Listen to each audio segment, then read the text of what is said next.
Hello and welcome to 202 Decades of Western History.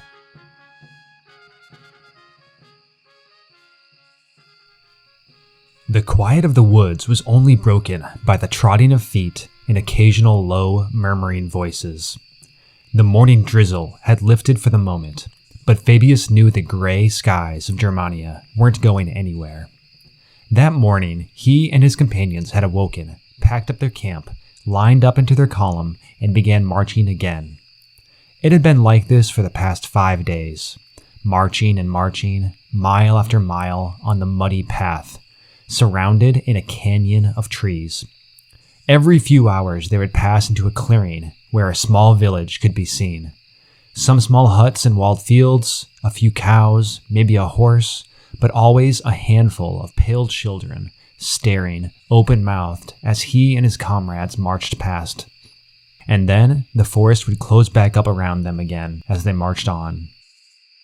That was most of the villages, but twice on their march, back from the far camp and the river, they had passed actual towns.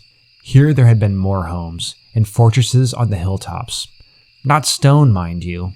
These Germans seemed to have an aversion to any building not made of wood, but formidable-looking structures nonetheless. Mostly, though, it had just been marching, or sometimes sloshing, down the muddy paths, back toward Gaul, back toward civilization. Well, they had been heading back, but the prior day they had turned to the right, off the well-maintained path, onto a simple, narrow trail. Fabius never had a good sense of where they were going, or why they did anything. The rumor, though, as told by his centurion, was that they were making a detour to put down a revolt. Maybe he would get to do some fighting at last, and if he was really lucky, some looting.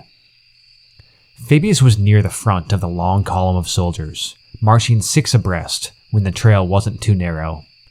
If they were on a straight stretch, he could even see the golden legionary standard way up at the head of the column. If he looked behind him, all he could see was more and more of his fellow soldiers. Somewhere back there, beyond his view, was General Varus. Fabius rarely saw him, though, even when they stopped for the night. He was always in his fine tent, not sitting by a fire under the sky with the average soldier, probably feasting on something better than the hard cheese and whey bread that made up Fabius's diet on the campaign. As he kept marching, the trees opened up to his right. Not entirely, but they were thinner. A wide swamp stretched out in that direction. Perhaps when the country was pacified, the marsh could be drained, and it could be put to some good use. To the left was more thick forest, rising up to a hill. The path curved around to the left, striking a balance between the hill and the swamp. With this curve, the front of the column was out of view. Suddenly, the soldier in front of him came to an abrupt stop, and the soldier behind him actually did bump into him. Fabius cursed and gave the man a look. At the same time, though, a trumpet blew and a call to halt was issued. Why had they stopped? Clearly he wasn't the only one wondering. Several soldiers yelled out asking what was going on. After a minute or two, word came back from the front of the column that there was a barrier on their path. On this detour, they had already gone around down trees, and parts of the trail had been flooded, but it sounded like this was something else. Going around wouldn't be simple either, with the steep forested hill to their left and the swamp to their right. They would have to clear the barrier or turn around. A horseman galloped past from the front of the column, past Fabius, presumably to receive orders from General Varus. The gray skies must have noticed the stopped column of Romans, because it now began to drizzle again.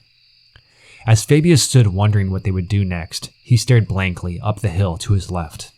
Then, movement. Deep in the forest, his eyes caught something. Something big had darted between the trees. A bear, maybe? His uncle Titus claimed he had seen one drinking from a stream on one of the campaigns led by Drusus 19 years earlier. More now. His eyes now darted to movement higher up the hill. His heart began to beat fast. He didn't think bears hunted in packs. He was just beginning to convince himself that it was only some more of the German children out for a look at the legions, when at that moment, he heard a thud and then a scream.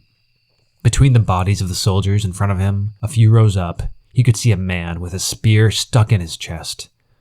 Before he had time to think, 1,000 more javelins rained down from the hillside, crashing into soldiers all around him. Some banging off armor, many meeting flesh. "Form up," went out the cry. Easier said than done on the cramped trail. A shout went up in answer from the hillside, and from behind every tree pounced a pale warrior, hurtling over a disguised wall, then down the hillside. Fabius reached back for his shield, but felt it resist. He looked back and found a spear embedded in it was now caught on the armor of the soldier lying dead beside him. He yanked it free at last and turned back toward the hill. Mere feet from him now was a tall man with long sandy hair, sprinting toward him. His teeth were bared, and he had death in his eyes. The flash of his sword was the last thing Fabius ever saw. Far south of the site of the battle, under the Mediterranean sun, word of the ambush would take weeks to reach the capital. There, in the heart of the empire, Augustus still lived and ruled as Princeps. He had carefully steered the Roman state for the past 36 years. He was older now, but that age had given him the chance to see his projects through and ensure peace and stability the Roman world had not seen for too long. He was the same man we met in the last of the prologue episodes, but his priorities had shifted since the days when he had to subtly consolidate his rule. In his old age, the future for his realm was increasingly on his mind, a future without him there to guide it. 3 aspects of Rome's stability found his focus: improving the morality of the state, finding a suitable successor, and securing the borders of the empire. Since Rome had conquered Greece, and really since it had expanded out of the valley around the Tiber River, there had been citizens decrying the loss of Rome's traditional virtues. In the old days, the story went, Romans were austere, frugal, loyal, and courageous people. Now, though, the wealth and culture of the East had corrupted those morals and replaced them with greed, hubris, duplicitousness, and self-interest. As Princeps, Augustus waded into the debate, to his own peril. Will Durant's telling of it is fitting. He destroyed his own happiness by trying to make people good as well as happy. It was an imposition that Rome never forgave him. Moral reform is the most difficult and delicate branch of statesmanship. Few rulers have dared to attempt it. Most rulers have left it to hypocrites and saints. I don't think an assessment of Augustus's attempts at a moral reformation could be put more clearly. Part of the concern that brought Augustus to action was the declining population of Romans, particularly of the nobility. Declining fertility is a topic we in the developed world are familiar with today, but it clearly troubled Augustus too. His assessment of the problem was similar to many in our day. The decline in marriage and comforts of the day had led many to forgo the inconvenience of having children. In 18 BC, he'd begun his attempts at reform. Looking to the past, he had quoted from a speech given by Quintus Metellus from the century prior regarding the importance of matrimony. With his power as censor, Augustus passed the Lex Julia, the Julian Law, which had a full title of the Julian Law of Chastity and Repressing Adultery. The law put strict penalties on adultery, but especially on the adulterous wife. In another law, Augustus mandated matrimony. All men under 60 and all women under 50 among the upper class of Italians were required to marry. The unmarried were forbidden from inheriting except from relatives, and they were banned from attending public games. Men of senatorial rank could not marry a freed slave, an actor, or a prostitute. Widows were required to remarry within 6 months or lose their inheritance. A new tax was placed on wealthy women, but the tax was lowered with each child. At 3 children, she would be free from the tax and from the power of her husband. It should be no surprise that the laws offended just about everyone. The laws were softened almost immediately to allow unmarried men back into public festivals and games. Augustus elevated himself above most politicians in history, but like too many, he was also a massive hypocrite. He engaged in many extramarital affairs, and despite his attempts to encourage fertility, he fathered only one legitimate child. His daughter's name was Julia. Her mother was Scribonia, Augustus's second wife. But Augustus had divorced her on the day of Julia's birth and had taken her away soon after. She was instead raised by Livia, Augustus's future third wife, and always an exemplar of those old Roman virtues. Perhaps in rebellion against her father's moral crusade and her mother's stuffy ways, Julia developed a more libertine philosophy to life. Despite her many affairs, to her first husband Agrippa, she delivered 5 children, who all appeared to be his. When Agrippa died, she went through a succession of lovers with less subtlety now. To try to tame her reputation, Augustus had her marry his stepson, Tiberius. But the stoic Tiberius was a poor match, and her affairs continued apace. According to Augustus' own laws, Tiberius should have reported his wife's adultery, but didn't, to save face for himself and his stepfather. It's clear, though, he hated his wife. The two had separated by the year 6 BC. Julia continued in her salacious affairs until around 1 BC, when Augustus was approached with hard evidence of her immorality and told that she would soon be accused in the courts if he didn't take action. Augustus finally had to reckon with his own morality laws and enforce them upon his own daughter. He exiled her to a tiny island off the coast of Italy. She remained isolated there for 5 years before her father showed a little mercy and moved her to the toe of Italy, but she would die of starvation there a few years later. As an old man, Augustus could see that his moral reforms had failed to stop the promiscuity or to restore the fertility of the upper classes, or to reform even his own daughter. His attempts at finding a successor were nearly as unsuccessful as his moral reforms. He knew that the stability he had established could only be continued after him if he had a suitable successor. Despite his constant attention and planning, this replacement eluded him for decades. When he had fallen ill in 23 BC, and most, including himself, thought he would soon die, many had expected he would choose his nephew, Marcellus, to succeed him. But instead, he gave his signet ring, the symbol of his power, not to Marcellus, but to Agrippa. This choice was practical, as it eased the fears of monarchy that the Senate still harbored, and Agrippa was by now a seasoned commander and politician. If Augustus were gone, the empire would need Agrippa's skills to prevent a return to anarchy. Marcellus would be there, learning from Agrippa. Until he wasn't. Just as Augustus began to improve in health, Marcellus, only 19 years old, fell ill with a fever and soon died. The first in a series of names that Augustus would have to scratch off his list of successors. Marcellus was cremated, as was the Roman way, and its remains were the first to be placed in the newly constructed Mausoleum of Augustus. If Agrippa wasn't exactly family, that could be remedied easy enough. In 21 BC, Augustus arranged the marriage of Agrippa and his daughter Julia. Together they had 5 children. Either of the 2 older boys, Gaius and Lucius, would make a fine heir someday, but they would remain too young for many years. Agrippa remained the successor for now. Until he wasn't. In 13 BC, Agrippa had completed a campaign of conquest in Pannonia, the region north of Illyria and south of the Danube River, in what's now Hungary and Austria. He returned home in 12 BC and suddenly fell ill and died. With Gaius and Lucius still too young, Augustus had to turn elsewhere for the time. His next targets for succession were his 2 stepsons, Tiberius and Drusus, the children of his wife Livia. I know that these family ties are confusing, with the family tree looking more like a family web, so I encourage you to look up a family tree of the Julio-Claudian dynasty if you want to follow along. It will make things a little more clear. Anyway, both Tiberius and Drusus, born in 42 and 38 BC, respectively, had taken on increasing political and military duties in the prior few years.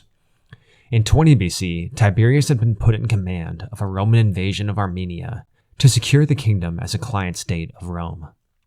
He was successful in these actions and had played a key role in securing the legionary eagle standards that had been lost to Parthia several decades earlier. A couple years later, he and his brother Drusus successfully ended a revolt of some of the Rhaetian Alpine tribes. Drusus had been commended for his bravery. In 15 BC, Drusus was made governor of the 3 provinces of Gaul, administering from Lugdunum, modern Lyon, France. He joined with his father-in-law, who was also in Gaul from 14 to 12 BC, constructing a series of bases along the Rhine River. Beginning in 12 BC, Drusus began a series of incursions across the Rhine into Germania. He found extraordinary success, and it was clear that Augustus favored Drusus over his older brother Tiberius. Drusus was a natural leader. When Augustus died, while his grandsons by Agrippa were still too young, Drusus would be his successor. Until he wasn't. In 9 BC, in a freak accident, Drusus fell from his horse on campaign and suffered internal injuries. Tiberius heard the news and raced to his brother's side. 30 days after his fall, Drusus died. Augustus now rested his hopes on Tiberius for the moment. Tiberius didn't exactly enjoy admiration from Augustus or the armies he commanded, but he did earn their confidence and loyalty, and that was enough. Tiberius followed up on his brother's campaigns in Germania and became consul. In 6 BC, though, Tiberius suddenly slipped away to the island of Rhodes and appeared to retire from public life. He didn't leave a goodbye letter, so the reasons he left are open to speculation. The 2 most likely theories are he either had enough of tolerating his wife Julia, the wife Augustus had forced upon him, who not so secretly engaged in numerous infidelities, or as Augustus's grandsons Gaius and Lucius grew older, it became increasingly clear that Tiberius was merely a placeholder for them. Perhaps a combination of the 2 reasons. Either way, he quietly escaped to Rhodes and refused calls to return. Tiberius remained on the Greek island for 8 years. In his absence, Augustus hurried along his grandsons. In 5 BC, he made Gaius a consul, and for the first time in decades, took the other consulship for himself, to help train his grandson. In 2 BC, he did the same for Lucius. Both boys were given command of armies on the frontiers. But the frontiers are a dangerous place, especially for potential successors to Augustus. First, in 2 AD, on his way to Hispania, Lucius fell ill and died in Gaul. Tiberius finally returned to Rome soon after. In 4 BC, at the age of 23, Gaius was away in Armenia. While dealing with some rebels, he fell into a trap and was wounded. He was saved by his men, but the wound became infected, and he slowly but surely lost his strength and died. Augustus's grandsons had been the perfect heirs, until they weren't. Augustus adopted his stepson as his son and granted him tribunal powers. With all the other names crossed off the list, Tiberius was Augustus's last option. Augustus's emphasis on stability applied not only politically, but to the borders of the empire he was stewarding out of chaos. Rome had expanded in fits and bursts over the prior 3 centuries, without a grand plan overseeing its shape. There were plenty of places where the line between Rome and other wasn't clear, and that lack of clarity was an invitation for violence. Really though, any border invites disruption. Best to have no border at all, or if that's not possible, have a desert or a mountain or a river be the border. So as Princeps, Augustus cleaned up the Roman map. He directed a number of campaigns in Iberia that secured the remainder of the peninsula. In Anatolia, the central region of Galatia had been ignored by the Romans, becoming an enclave. Augustus filled in this gap in his map and absorbed the region. He expanded Roman control inland and north of Illyria into the region of Pannonia and pushed the borders to the Danube River, halting the incursion of a people called the Dacians from trickling into the area. And that finally takes us to the Rhine frontier, near the borders of modern France and Germany. Julius Caesar had conquered Gaul in the 50s BC. His conquest had been triggered by German tribes making incursions into Gaul and causing chaos among the Gallic tribes there. Caesar had used this chaos to his advantage, dividing and conquering the region. The precedent of German incursions throwing the now Roman province of Gaul into chaos was thus an early one, and surely for those Gauls or Romans living near the Rhine, the river itself seemed dangerously porous. The instability of the Rhine River as a frontier was further proven in the year 16 BC when 3 Germanic tribes, the Sicambri, Tencteri, and Usipi, crossed the Rhine, raided into Gaul, pillaging and destroying. Before returning home across the river, they defeated a Roman army under the consul Lollius's control. This Claudes Lolliana, or the Lollian disaster, spurred Augustus to action. Gaul may have been ripening into a prosperous province, but it could only remain prosperous if it were secure from these attacks. Augustus had 2 options for securing Gaul: fortify the Rhine River or push the frontier further, integrating the troublesome German tribes rather than defending against them. Augustus's first attempt was integration. Why not?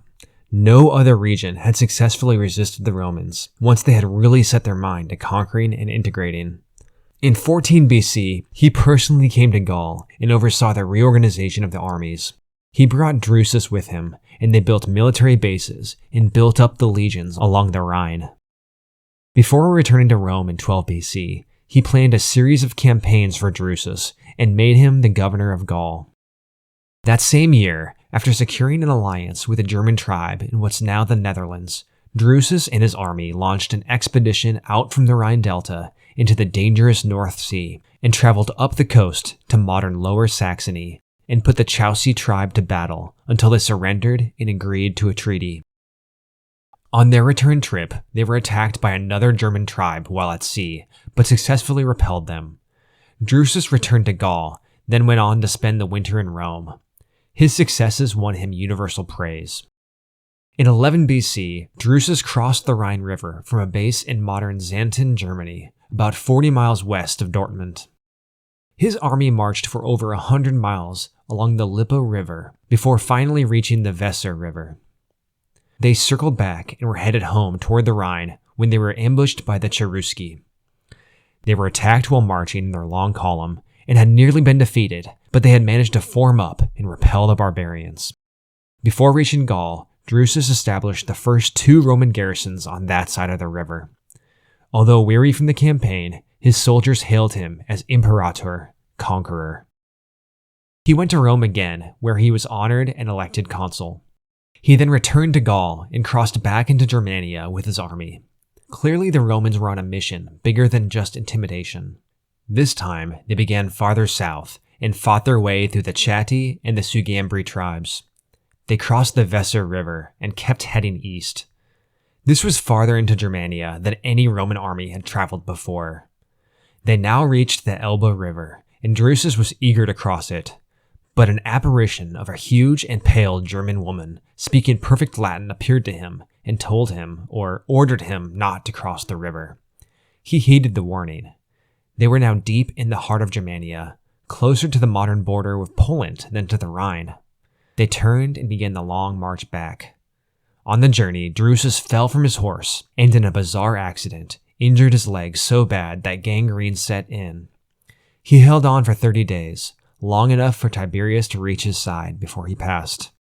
A tower was built in modern Mainz, Germany, honoring Drusus, and it still stands there today. The campaigns of Drusus had begun the process of securing imperial control of Germania. He had built alliances with many of the locals, and while there was still a fair share of resistance, the new garrisons ensured that soldiers could be sent out to pacify rebellions. Tiberius was now put in charge of the campaigns in Germania. For the next 2 years, 8 and 7 BC, Tiberius destroyed the rebellious Sicambri tribe and transported the survivors over to Gaul, where they could be watched more closely.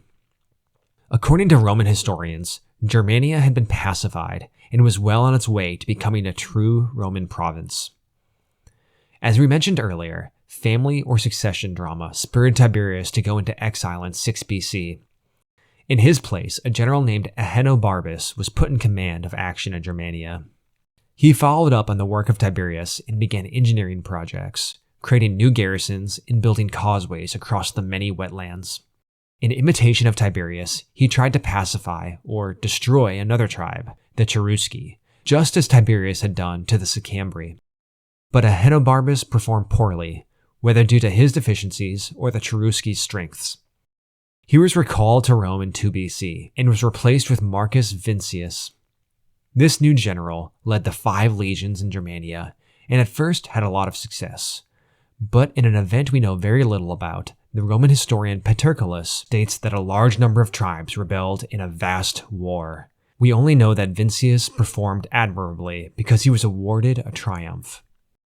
By this point, Augustus's grandsons were gone, and Tiberius had returned to public life. In 4 AD, Tiberius took back up command in Germania, and was again successful. He subdued several troublesome tribes, including the Cherusci, who Tiberius considered so pacified that they were now friends of the Roman people. He felt Roman armies could now move anywhere between the Rhine and the Elbe River with impunity. By all accounts, the region of Germania had been conquered. In 6 AD, Augustus made plans for a new task for his adopted son. In what's now Bohemia, a German king named Maroboduus, king of the Marcomanni, had established a powerful confederation of tribes under his command. Augustus considered him a threat, and plans were begun to deal with him. Tiberius gathered 11 legions, pulling 8 of the legions then stationed in Germania away from the area. Just 3 legions remained there. Just as Tiberius began his campaign, though, he was rudely interrupted by a massive revolt in the provinces of Illyria. The revolt began among non-Roman auxiliary soldiers, led by Bato the Dacidiate in modern Bosnia, but soon spread to other tribes in the province and in neighboring Pannonia. The revolt quickly became a serious threat to Roman control of the area. The invasion against Maroboduus in Bohemia had to be abandoned. The Romans avoided a disaster that could have faced them, with a war against the Marcomanni on top of the revolt, but they were fortunate. Maroboduus agreed to an honorable peace. Tiberius brought the army that had been assembling to march to Bohemia east and south and entered Illyria. The rebels engaged in effective guerrilla warfare, but Tiberius ruthlessly and systematically eliminated the threat by destroying the crops that fed the rebels, and by staying in the province for 3 consecutive springs, he prevented new crops from being planted. His own troops were well fed. Despite the criticism he faced back in Rome, Tiberius stuck with his plan, and by 9 AD, the starving rebels began to disband. Just as the last resistance was surrendering, as Tiberius celebrated a triumph in Rome, word arrived from Germania of a disaster. Following the departure of Tiberius, Augustus appointed Publius Quinctilius Varus as the first governor of Germany. Varus was high up in the imperial inner circle. He had married the daughter of Agrippa, Vipsania, and he had served with Tiberius as consul in 13 BC. Varus was an experienced governor, having served in Africa and in Syria. He had a reputation for harsh rule and high taxes. Not fun for the populace, but great for the imperial officials. The historian Paterculus says of Varus, he was a man of mild character and of quiet disposition, somewhat slow in mind as he was in body, and more accustomed to the leisure of the camp than to actual service in war. That he was no despiser of money is demonstrated by his governorship of Syria. He entered this rich province a poor man, and left this poor province a rich man. This seems harsh. The fleecing of the provinces was by now a favorite Roman pastime. And if he was of mild character, he was no pushover. Varus had successfully put down a Messianic revolt in Judea in 4 BC that had risked spilling over into a larger rebellion. After this experience, the occasional uprising among the barbarians of this new province surely wouldn't be a big ordeal for him. With Germania conquered, Varus seemed like a fine choice to begin administering the province. And that's just what Varus did. He began to treat Germania as any other province of the empire. He began appointing magistrates to govern, began hearing cases and acting as a judge for disputes among the locals, and he began to collect taxes. After 25 years of Roman presence in the area, many of the elite among the local tribes had aligned themselves with their new overlords. Others were less satisfied with the occupation, and often these divisions ran straight through tribes. One such tribe was the Cherusci, although the Romans wouldn't have noticed the divisions. The Cherusci were on friendly terms with the Romans, and Varus in particular. A man named Arminius, who came from a noble family of the Cherusci, had served in Roman armies between 1 and 6 AD. He had been granted Roman citizenship and achieved the rank of an equestrian. His experience and background gave him both knowledge of Roman tactics and the opportunity to gain the trust of Varus. In secret, though, Arminius had other plans.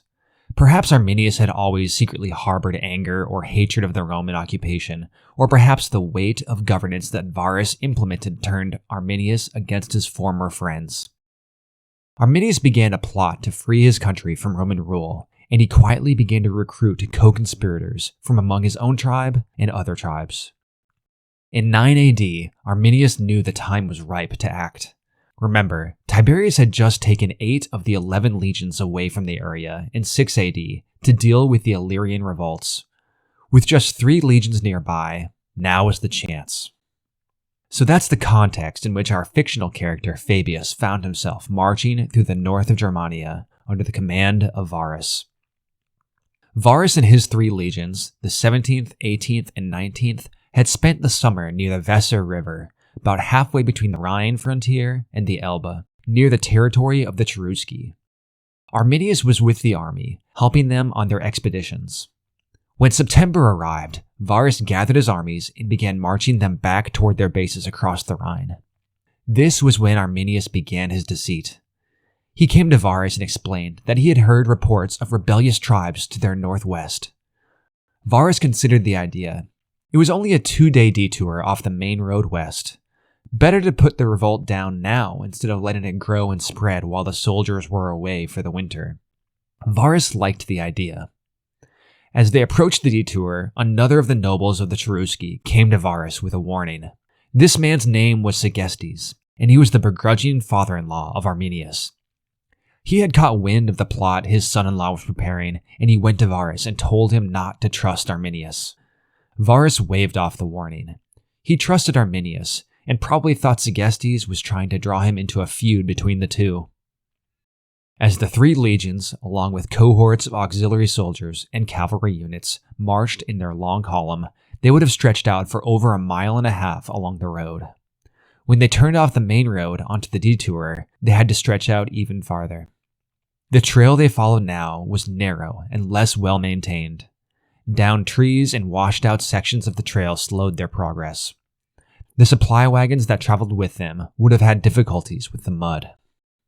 They were a ways north of the normal campaign routes of the Romans, in uncharted territory, so Arminius, with his cohort, led the army. At some point, Arminius got the okay from Varus, who marched in the center of the column, to go ahead of the legions, probably to scout. Arminius and his cohort went ahead of the column and disappeared. The woods to the left of the legions rose up into a large hill, and on their right was a wide swamp. The trail curved to get past the hill without going through the marshes. Here was the choke point. Hidden up on the hillside, Arminius had stationed soldiers from 5 Germanic tribes. An earthen wall had been constructed and camouflaged for the Germans to hide behind. The sources differ on the exact details of the battle. The oldest sources suggest everything happened all at once, while later sources claim the Romans were ambushed initially, but then escaped and regrouped, only to be ambushed again. My fictional version at the beginning of the episode most closely follows the older versions, but since the details aren't completely clear, I took a few liberties. As the strung-out column arrived, suddenly Arminius' army threw a barrage of spears down on the Romans, the projectiles gaining momentum as they fell down. This initial barrage was devastating, but could easily have been followed up with subsequent volleys. The legions would have had no warning, and many would have died or been mortally wounded immediately. The column descended into chaos in seconds. Some appear to have tried to form up or tried to scale the wall to take the fight to the Germans. We know this because at the archaeological site, at the base of Calcariese Hill, Arminius' wall has been found, and at its base are numerous Roman weapons and pieces of armor. As the terrible sounds of fighting drifted down the line, the legions farther back began to push forward to get to the fighting to help their comrades. But this push only shoved more soldiers into the chaotic trap. Soldiers who were not smashed together on the narrow trail began to flee. Some would have tried to turn and run back the way they came, further clogging up the path. Others tried their luck in the marsh. One of 2 fates awaited them there: drowning in the marsh, being pulled down into the mire by their heavy armor, or a faster death from the companies of Germans hiding in wait on patches of dry ground. At some point, back on the trail, the Germans leapt from behind their wall and engaged the legions face to face. They would have known the dangers of facing the legions directly, but in this cramped chaos, they had all the advantage. Farther back in the line, more Germans who had been in hiding now leapt out of the woods and came down upon the Romans. Varus and his bodyguard had nowhere to go.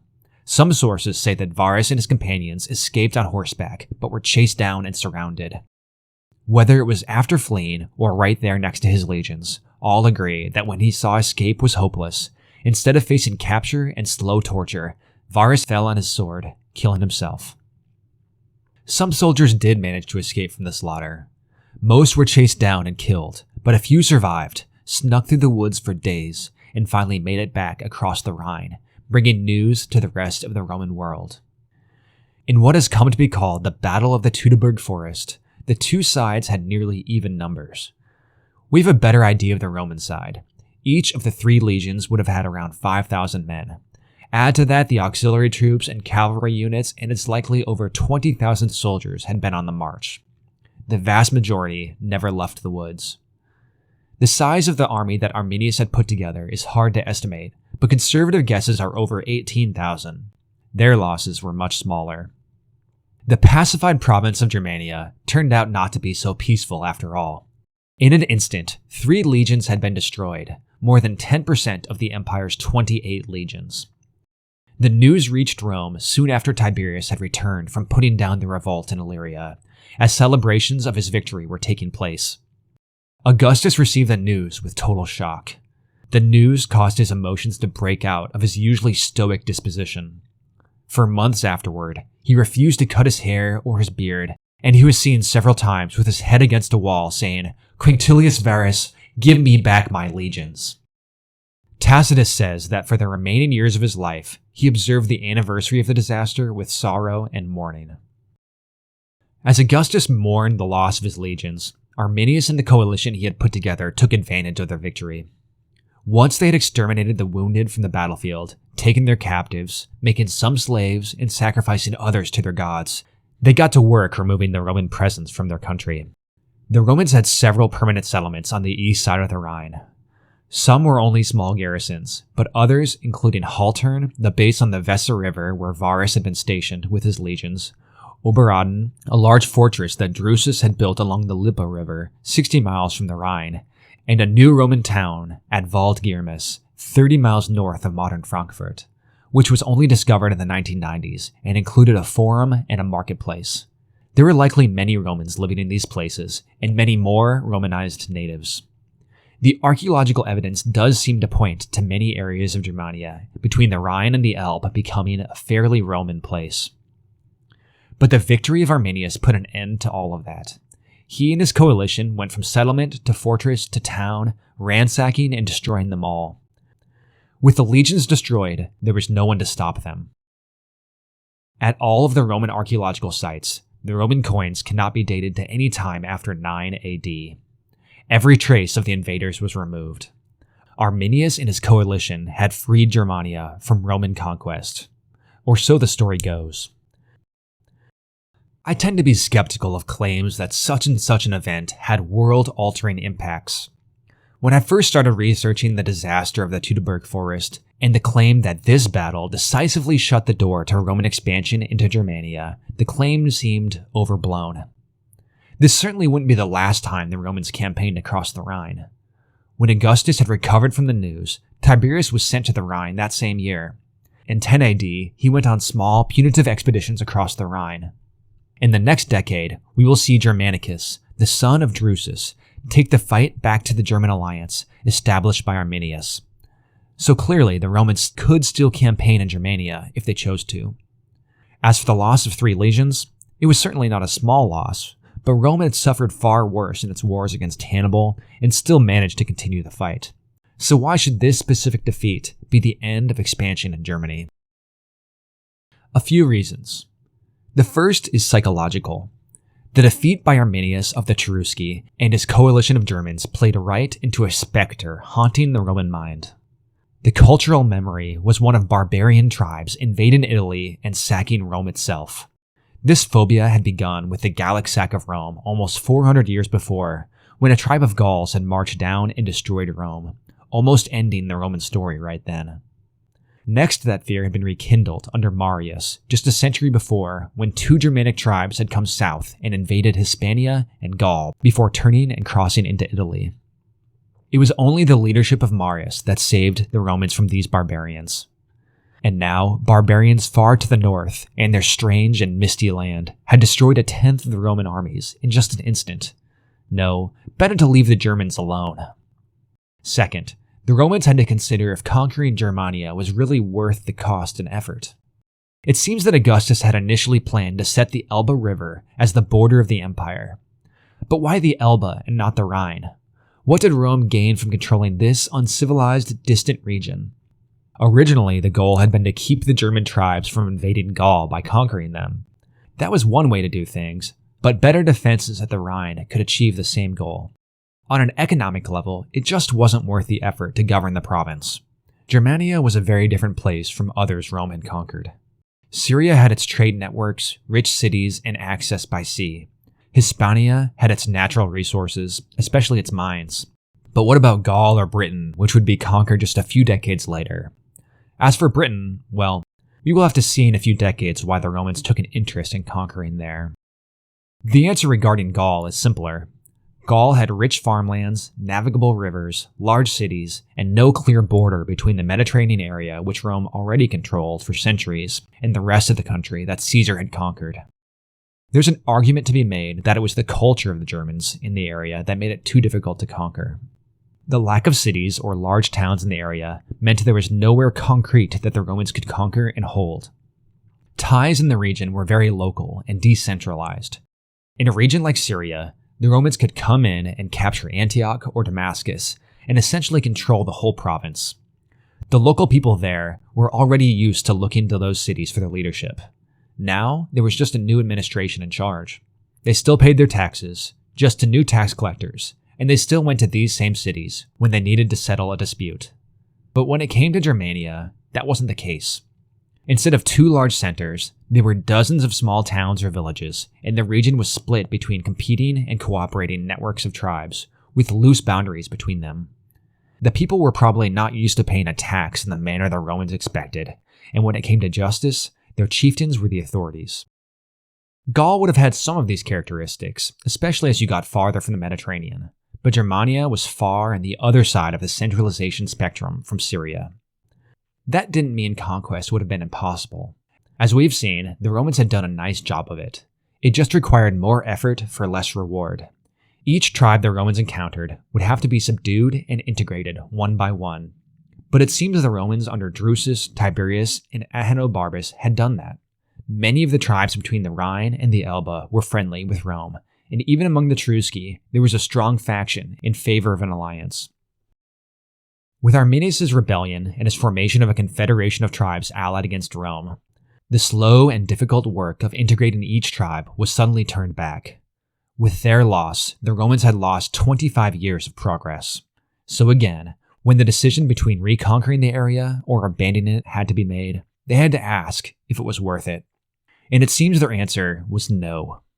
It's not that it wouldn't have been possible for the Romans to buckle down and slowly recapture the lost territory across the Rhine, but it just wasn't worth it for them. Let's talk about the wider impact of this loss of Germania and get into some counterfactuals, or what-ifs. So, what if Varus had taken seriously the warning of Segestes and killed Arminius for his betrayal before the ambush? Or Tiberius had decided that the reconquest of Germania was essential and had recaptured the lost province? With the Roman Empire extending to the Elbe River, I think we are looking at a very different world, and I don't think it would necessarily have been a good one for the Romans. Let's say they conquered to the Elbe and stopped there. I think many of the problems faced by the later empire would have been faced at an earlier date, and I think the fall of the Roman Empire, the West at least, would have come sooner than it actually did, in the 47th decade of our era. In this alternate timeline, there would still have been a need for a large buildup of fortifications and soldiers along the border, at the Elbe instead of the Rhine, because the tribes to the east of the Elbe would have been just as dangerous as the tribes on the far side of the Rhine were.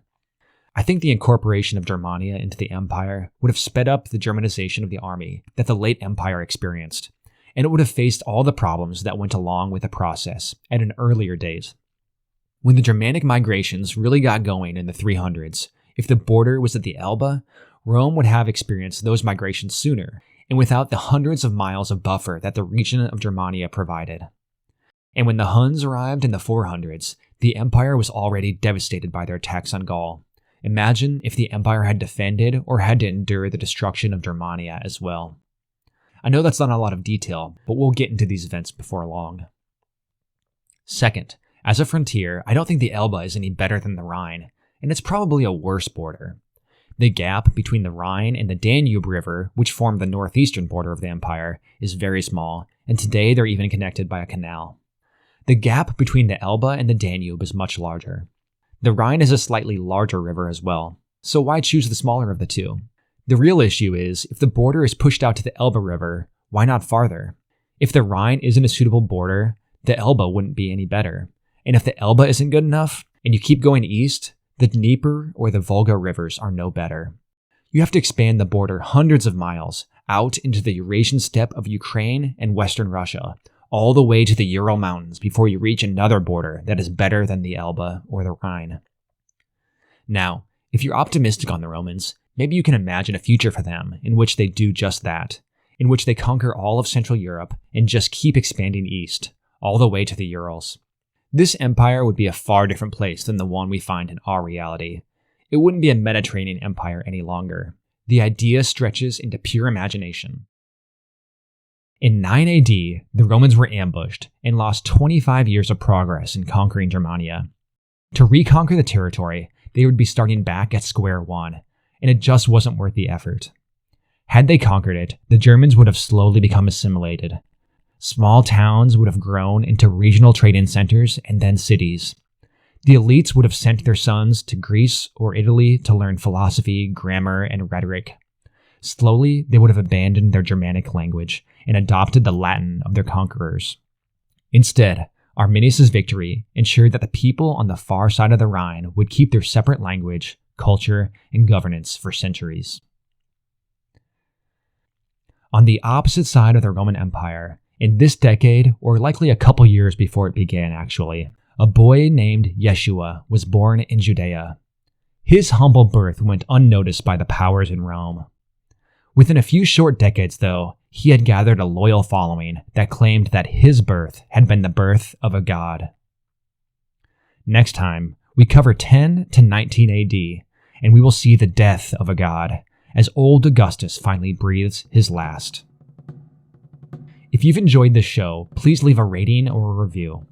You can follow this show on Twitter at 202 Decades. I'll see you next time.